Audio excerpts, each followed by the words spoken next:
Hi ha gent que diu que les frases de l'APM són els nous emoticons, no? Jo crec que és un dels èxits de l'APM, que és que aquests emoticons han transcendit el programa. Jo estic convençut que fins i tot que hi ha gent que fa servir aquestes frases i no sap d'on venen, no? Senzillament les ha vist en el seu entorn, les repeteix perquè li fan gràcia, però no saben que venen de l'APM. Com que això l'humor és tan subjectiu, cadascú ha agafat una frase que li agrada, no?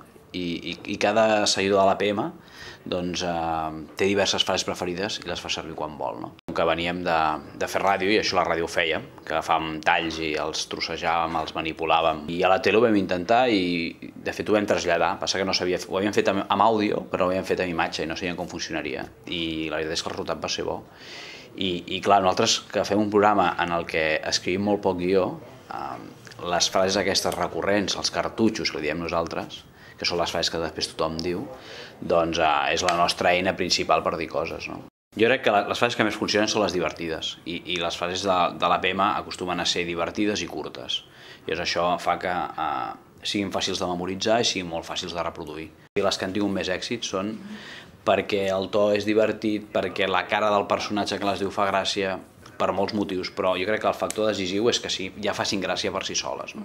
Quan nosaltres fem un programa, la gent el comenta molt a les xarxes, no? I veiem quines frases agraden i quines no. Aquelles frases que veiem que majoritàriament han agradat i que la gent les comença a utilitzar ja, doncs les incorporem, ens obliguem a incorporar-les al programa. Per exemple, jo a les de ser inútiles la faig servir moltíssim, no? A la meva vida diària.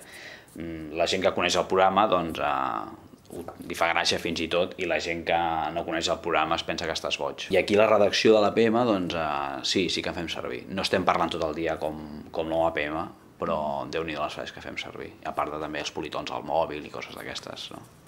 L'OMAPM representa que és aquesta expressió màxima, no, del malalt de frases d'APM.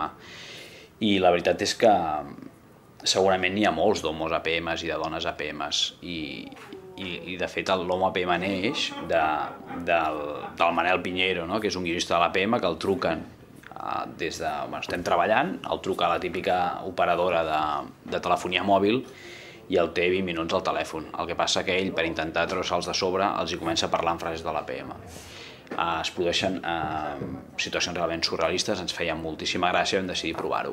I d'aquí neix l'OMAPM. I la veritat és que segurament l'OMAPM el que demostra és que només en frases de l'APM és molt difícil viure, perquè la gent et pren per boig, no? A mí no me habla así, tú me hablas más sencillo.